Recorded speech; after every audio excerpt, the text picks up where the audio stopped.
Merci de nous rejoindre sur la chaîne nationale congolaise pour vous informer. Vous le savez, le chef de l'État Félix Antoine Tshisekedi Tshilombo vient d'effectuer une visite de travail à Brazzaville, capitale de la République du Congo. Au menu, la session générale dans la sous-région et en Afrique, mais aussi dans l'est de la RDC. Blandine Zovo pour le reportage. Le majestueux fleuve Congo, une voie navigable majeure desservant les deux capitales les plus rapprochées au monde, a accueilli ce samedi le bateau Majestic River avec à son bord le président de la République Félix Antoine Tshisekedi Tshilombo. Direction Brazzaville, capitale de la République sœur du Congo, pour une visite de travail de quelques heures. C'est sur le coup de 12h30 que le président de la République est arrivé à Brazzaville. À l'accostage, le rituel protocolaire respecté, le président Félix Tshisekedi a été accueilli par Anatole Koliné Makosso, Premier ministre congolais, accompagné des membres de son gouvernement ainsi que des diplomates RD congolais accrédités en République du Congo. Après, le cortège a pris la direction du palais présidentiel où l'attendait son homologue, le président Denis Sassou Nguesso.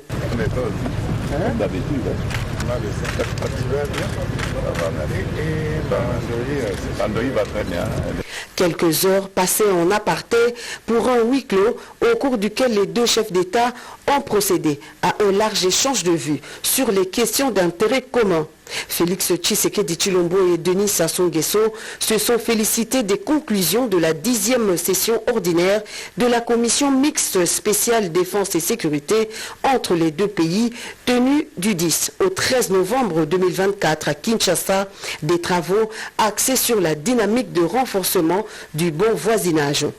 Pendant ces 4 heures de tête-à-tête, les deux chefs d'État ont également abordé la situation qui prévaut à l'est de la République démocratique du Congo, avec un accent particulier sur l'état du processus de Luanda. À ce sujet, le président Denis Sassou Nguesso a réitéré son soutien aux efforts de médiation du président angolais João Lourenço. En outre, il a exhorté les partis à poursuivre et à privilégier les négociations en cours, une des voies dans la résolution des conflits. Deux préoccupations de la presse des deux pays soumises aux deux chefs d'État.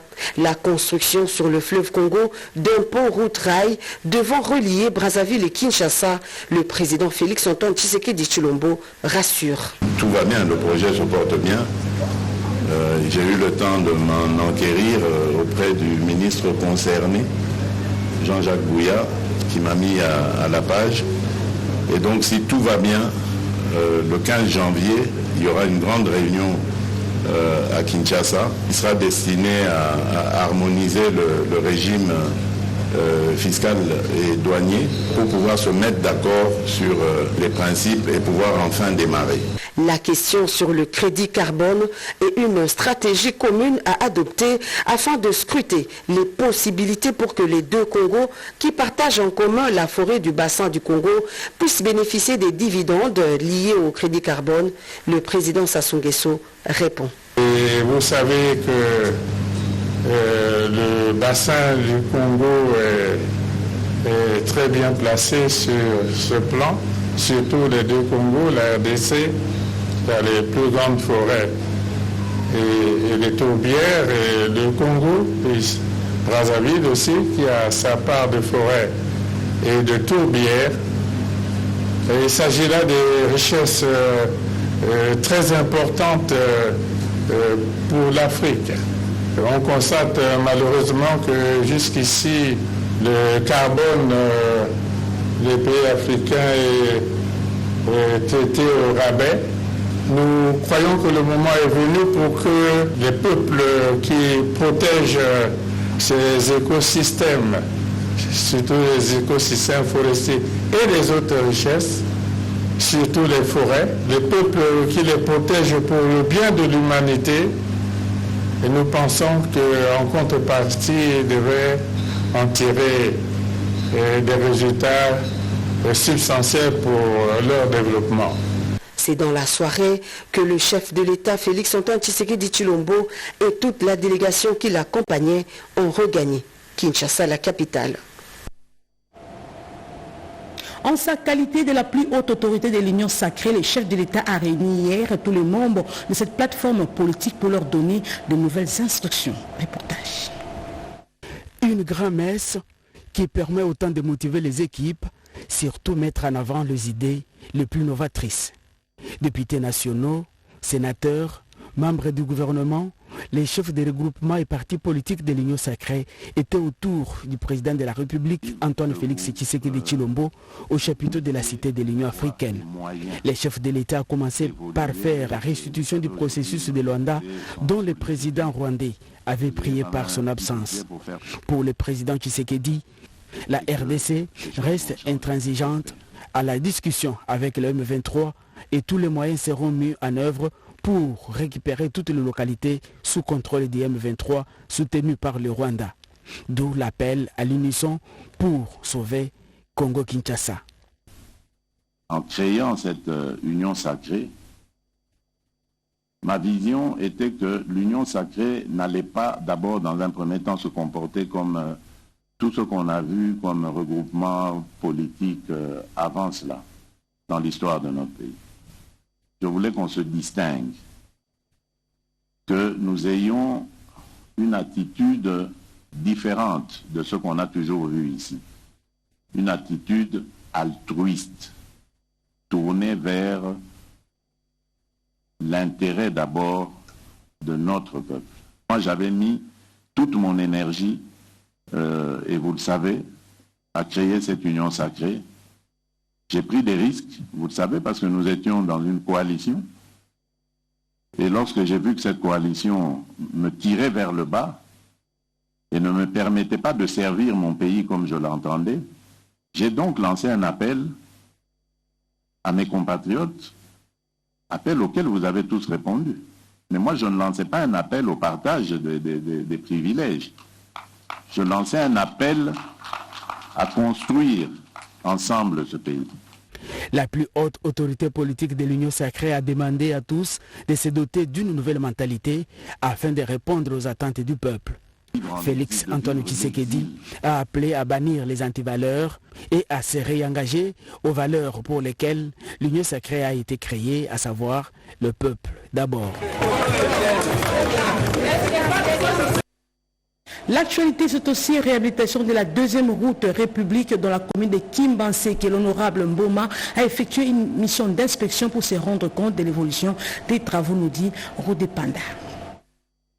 Les travaux de réhabilitation de la route Deuxième République, tronçon cimetière dans la commune de Kimbanseke avancent normalement. Ces projets est le fruit des plaidoyers menés par l'honorable Gaborien Mboma, député national élu de la Tchangou, cadre de l'INC, auprès de la première ministre Judith Souminois, puis au niveau du ministre des ITPR, Alexis Guizaro, jusqu'au directeur général de l'OVD, sans oublier les élus du peuple à travers une question orale adressée au ministre des ITPR. C'est une action qui vise à soulager cette population de Kimbanseke à la suite du mémorandum qui lui a été déposé par la dynamique des jeunes de cette municipalité. L'honorable Gaborien Mboma Koumeza, sur le terrain, pour cette visite d'inspection, il vient palper le niveau des réalisations de travaux à partir de la place d'Okolo à la hauteur de l'église Sembaga. Sur place, l'initiateur de ce projet, Gaborien Mboma, a échangé avec les techniciens de l'OVD avant de rassurer la population sur les suivis rigoureux pour ces travaux. Mon souci est de voir ces travaux continuer jusqu'au bout. Vous devez faire confiance aux fils nés, grandis et étudiés ici à Kimbanseke. Le courant électrique sera installé aussi dans tous les quartiers de notre commune. L'élu de la Tchangou, Gaborien Mboma, est très satisfait de l'évolution positive des travaux exécutés par l'OVD sur ces chantiers au grand bonheur de la population. Dans les Hauts-Tuélé, l'on nous apprend que le pont Embo s'est effondré. Qu'en est-il du bilan? La réponse dans ce reportage. La province du Haut-Uélé est en difficulté énorme de garantir la fluidité de la circulation de personnes et de leurs biens en cette fin d'année 2024. Et pour cause, l'effondrement du pont sous la rivière Embo situé au PK 185 du Siro et 49 de la cité de Nyanya et sur la route nationale 25. Pour le gouverneur Jean Bakomito Gambou, c'est un véritable drame qui s'ajoute à celui du pont Boumukandi sur la RN 26. C'est vraiment un drame dans la mesure où ces ponts relient la province de l'Ituri et la province du Haut-Uélé sur la RN 25. Et ces ponts tombent à un moment difficile pour le Haut-Uélé parce que le pont Boumukandi sur la RN 26 n'est pas encore réhabilité. Ce qui complique les choses et risque d'enclaver complètement la province du Haut-Uélé avec toutes les conséquences que cela peut entraîner. Et tout ça à cause du manque de patriotisme de certains opérateurs économiques qui ne veulent pas respecter les consignes. Ces ponts avaient déjà connu dans le passé des problèmes. Du temps du gouverneur Lola, paix à son âme, avait essayé de les renforcer. Le regard du Haut-Uélé sont désormais rivés vers le gouvernement central afin de parer au plus pressé et sauver le panier de la ménagère déjà précaire. C'est vraiment un drame. C'est pourquoi nous en appelons au gouvernement de la République à intervenir très rapidement. Sinon, la situation sera vraiment difficile pour le Haut-Uélé. Signalons que l'effondrement répétitif des ponts pourtant vétustes dans le Haut-Uélé est dû à la surcharge des cargaisons de bois.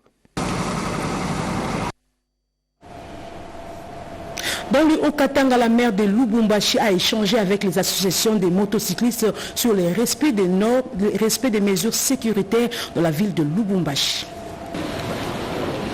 Diriger implique également d'anticiper. C'est dans cette optique que l'honorable Joyce Tunda Tchansa, maire de la ville de Lubumbashi, a tenu une réunion avec les motocyclistes de plusieurs associations ce mercredi 18 décembre 2024 afin de discuter des mesures à mettre en place pour garantir leur sécurité, en particulier durant cette période de festivités. Les motards sont actuellement victimes d'enlèvements dans plusieurs quartiers, surtout durant les heures tardives. Dans un souci de protection, l'autorité urbaine a exhorté ces derniers à respecter la réglementation relative aux horaires de circulation qui s'étendent de 6h à 20h30.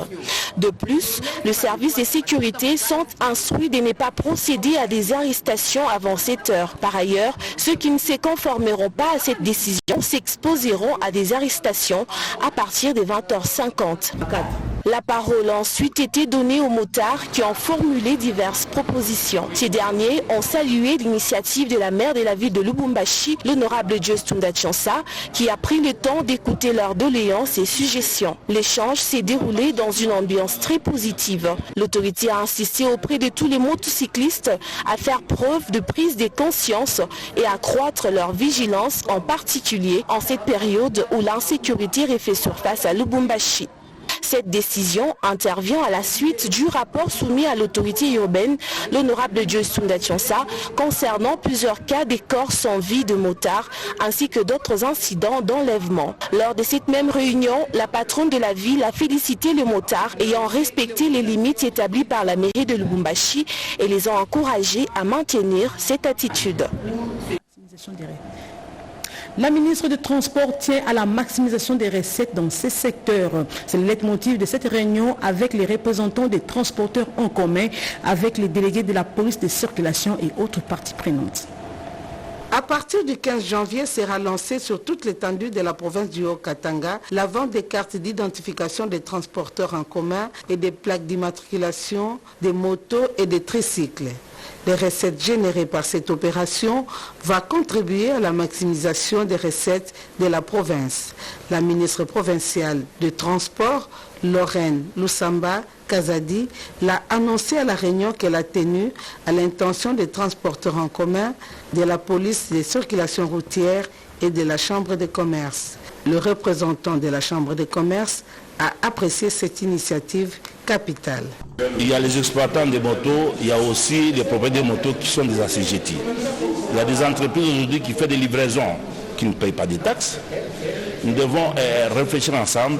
Voilà, nous sommes sortis avec une décision de se voir demain, afin de sortir un cahier des charges qui nous permettrait de lancer la performation des motocyclistes et de lancer la vente à partir du 15 janvier. Pour éviter les accidents de circulation routière, la ministre provinciale Lorraine Lusamba a insisté sur la formation et le recyclage des motards et des chauffeurs de tricycles. C'était une occasion pour les délégués des motards et des exploitants de tricycles d'exprimer leur gratitude au ministre, d'affirmer leur détermination d'accompagner la ministre dans cet exercice.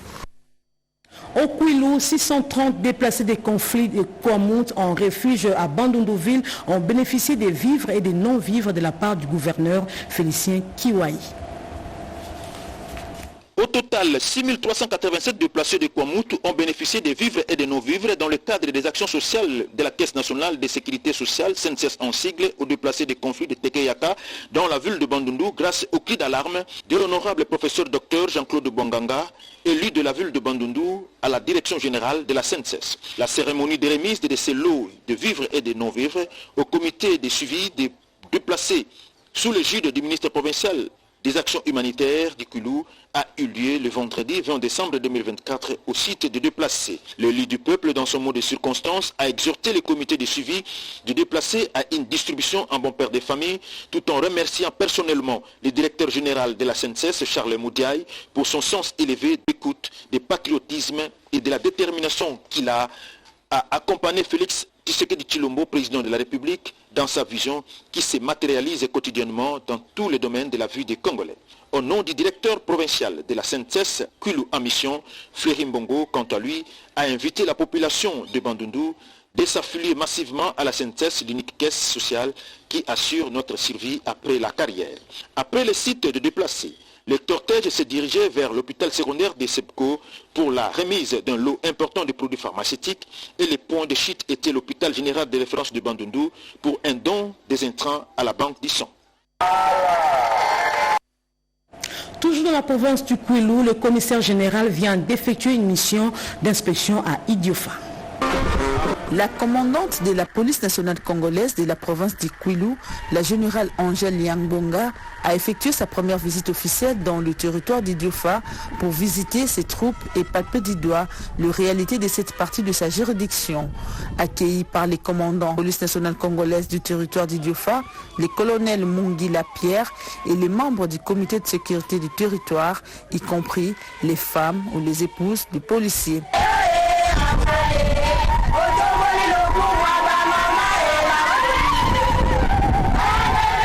C'est ce 19 décembre 2024, lors de la parade tenue au stade Tata Mayunga, qu'elle s'est adressée aux éléments de la police nationale congolaise d'Idiofa. Selon elle, il fallait rendre un vibrant hommage au chef de l'État, le commandant suprême Félix-Antoine Tshisekedi Tshilombo, pour le choix et la confiance qu'il a mise en sa personne en lui nommant unique femme générale pour diriger une des 26 provinces de la République démocratique du Congo. Selon la générale Angèle, l'honneur suppose la charge.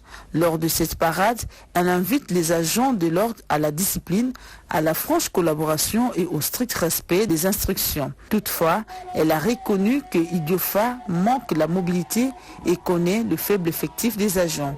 Après son adresse, elle a suivi le défilé des éléments de l'ordre. C'est ce vendredi 20 décembre 2024 qu'elle a regagné Kikwit pour la suite de sa mission. De retour à Kinshasa, la convention de soins de santé au profit des députés provinciaux ainsi que l'examen et l'adoption du rapport sur la reddition des comptes, c'est l'essentiel de la plénière de samedi 21 décembre présidée par le président de l'Assemblée provinciale de Kinshasa, Lévin Bouta. C'est pour permettre aux honorables députés et leurs membres de famille de bénéficier des soins de santé adéquats que les députés provinciaux de Kinshasa ont adopté à l'unanimité la convention de soins de santé signée avec le centre médical de Kinshasa, CMK. C'était lors de la plénière de ce samedi 21 décembre 2024. Par la même occasion, le président de cet organe délibérant provincial, Lévin Bouta Sangopamba, a annoncé à l'ensemble de l'auditoire la signature par son bureau d'une autre convention avec le centre médical CMK. Cette fois-ci au bénéfice des personnels administratifs et politiques de l'Assemblée provinciale de Kinshasa. Une innovation depuis l'existence de cette Assemblée provinciale. À dater de ces jours, tous les cas relatifs aux soins de santé seront orientés dans ces deux centres partenaires. Ceci est bel et bien une innovation qui n'a jamais existé dans l'Assemblée provinciale de Kinshasa. Juste après, une autre plénière est intervenue sur la présentation, l'examen et l'adoption du rapport sur la réduction des comptes. Cette deuxième plénière a été consacrée à l'audition du ministre provincial des Finances et Économie de Kinshasa. À cette occasion, la ministre chargée de ce secteur, Yvette Tembo, accompagnée de son collègue du budget, a expliqué dans son discours le projet de loi des finances exercice 2023 de la ville-province de Kinshasa. Après débat houleux avec les députés provinciaux, ce projet de loi des finances exercice 2023 a été déclaré recevable dans l'ensemble et soumis à l'examen de la commission ECOFIN. Parlons petites et moyennes entreprises avec cette présentation dans le marché des produits des jeunes vulnérables formés dans l'entrepreneuriat par CUSO International en collaboration avec le ministère de l'Emploi. Elles sont aujourd'hui actives. Elles exposent leurs produits en utilisant les compétences acquises grâce au projet Talent Pluriel mis en œuvre par l'organisation CUSO International et ses partenaires. Projet du reste, dont l'un de ses volets vise à renforcer et à développer les micros, petites et moyennes entreprises de jeunes identifiées comme vulnérables dans la ville de Kinshasa, parmi lesquelles ces jeunes filles ont été recrutées. À chaque fois qu'il y a des activités comme le marché de l'édit, nous encourageons ces activités et nous donnons à nos jeunes l'opportunité de venir vendre. Ça nous permet à nous de leur faciliter dans le réseautage. Ça permet aussi de les aider à pouvoir encore des ventes et à faire encore plus de bénéfices. Saisir des opportunités pour faire valoir leur talent dans la création, voilà une des leçons apprises et appliquées à l'occasion de ces marchés de lady ouverts à Kinshasa. Dans des événements, il faut venir exposer aussi, faire connaître vos produits, parce qu'il y a beaucoup de jeunes qui font de bonnes choses, alors que dans des occasions comme ça nous permet en fait de venir et exposer nos produits, faire connaître les produits. Comme moi, je suis dans les jeunes des femmes, je fais des serviettes hygiéniques réutilisables et lavables. Le projet Talent Pluriel a dispensé ces 3 dernières années de formation en entrepreneuriat, mais aussi dans la recherche d'emploi en genre et inclusion sociale au bénéfice de jeunes vulnérables de Kinshasa, Bukavu et Lubumbashi. Il s'est tenu à Kinshasa l'atelier de mise en commun des résultats des Focus Group. Objectif, améliorer l'offre nationale d'actifs de carbone et d'intégration de la transition juste. C'est Kenina. Organisé par les conseils pour la défense environnementale, par la légalité et la traçabilité, CODECT, cette activité avait comme objectif principal mieux positionner la RDC sur le marché crédit carbone, tout en intégrant les principes d'une transition juste. Floribert Niamoga, expert en marché de carbone, a rappelé ici ce que c'est réellement ces marchés carbone. On veut limiter le réchauffement planétaire en réduisant les niveaux d'émissions de gaz à effet de serre par rapport à ceux qui sont aujourd'hui.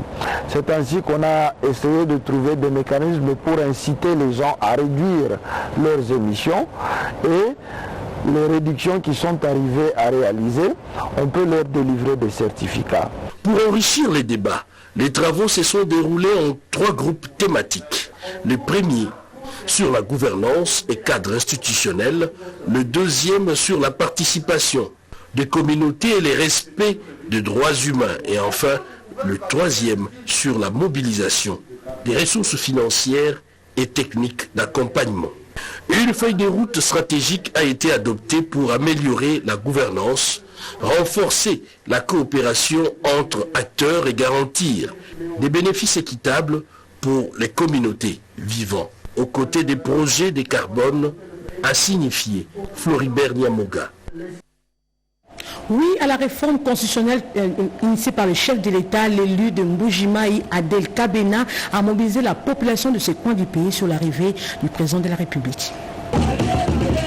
La foule à l'aéroport de Bimpemba et le long des artères de Mbujimaï, province du Kasaï oriental, l'image est révélatrice de la popularité de la députée nationale élue de Mbujimaï, Adel Kabena Mwaouka, ne fait l'ombre d'aucun doute. Sa base électorale lui a imposé une marche soutenue jusqu'à sa résidence où elle a décliné l'objet de sa présence devant les médias, celui de la sensibilisation de la population sur le bien fondé des réformes et de la Constitution, une initiative propre du chef de l'État, Félix Antoine Tshisekedi Tshilombo. D'autant plus que Mbujimaï attend l'arrivée du chef de l'État. Cette communion va se poursuivre à travers des rencontres avec les couches sociales en vue d'une mobilisation proportionnelle aux enjeux qui entourent la présence du chef de l'État, Félix Antoine Tshisekedi Tshilombo, dans la province du Kasaï oriental.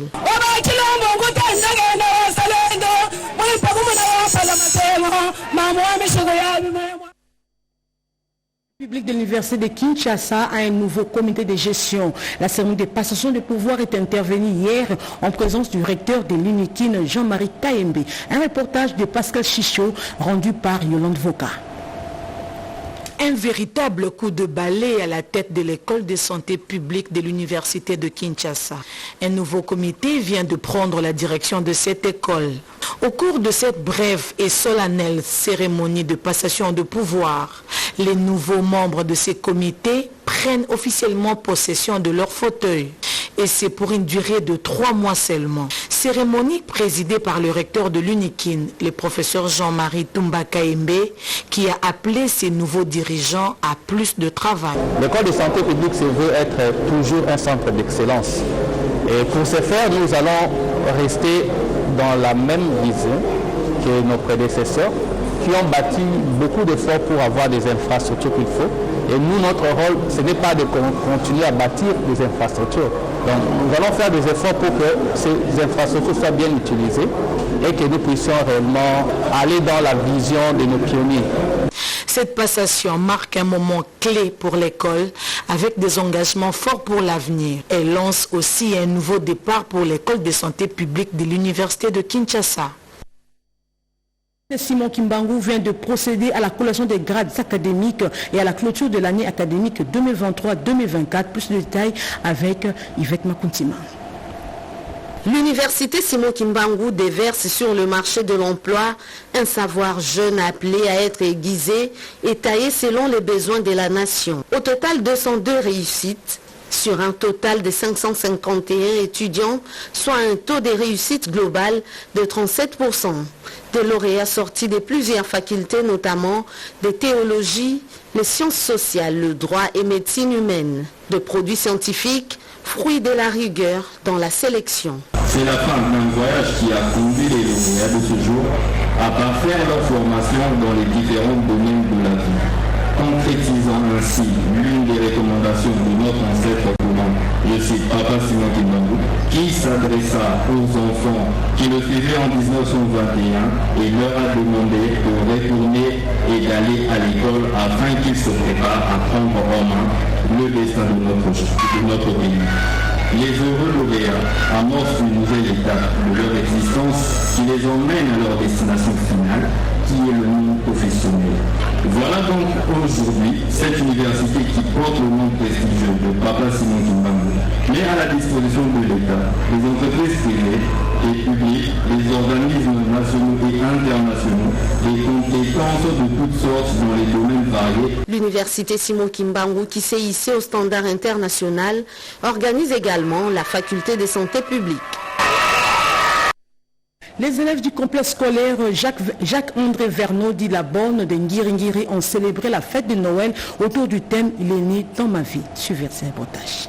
C'est autour des chants, danses, scénettes, récitations et conversations en anglais que les élèves du complexe scolaire Jacques-André Verneau, autrement dit La Borne, situé dans la commune d'Ngiri, ont célébré la fête de Noël, des activités scolaires qui s'inscrivent dans le cadre de la journée culturelle gravitant autour du thème « Il est né dans ma vie ».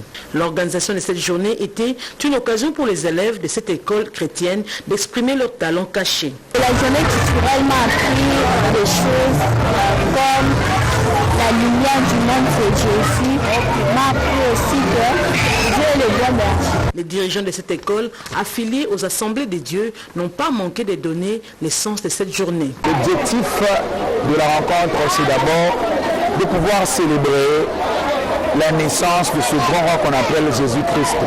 Vous avez vu le thème de la dite journée culturelle était « Il est né dans ma vie ». Cela signifie qu'il est né dans ma vie, dans ta vie, dans nos vies. Et pourquoi Jacques-André Vernon, étant une école chrétienne, nous ne pouvions pas sortir de ce cadre pour en profiter et célébrer notre Seigneur Jésus-Christ. Ce que vous venez de voir, c'est pour montrer aux parents qui nous ont envoyé leurs enfants, qu'ils puissent comprendre qu'à part les enseignements théoriques, que leurs enfants ont des talents. Et c'est ensemble, l'école et les parents, si nous les encadrons normalement, demain ou après-demain, ces enfants seront donc de grandes personnalités. Plusieurs cadeaux ont été remis aux élèves de l'école maternelle La Borne, une façon de les motiver à mieux travailler. C'est la fin de ce journal réalisé par Pascal Sichot. Merci de nous avoir suivi. L'actualité continue sur la RTNC, votre chaîne nationale. Premier rendez-vous à 20h dans une présentation de Nancy Odia. Au revoir et à la prochaine.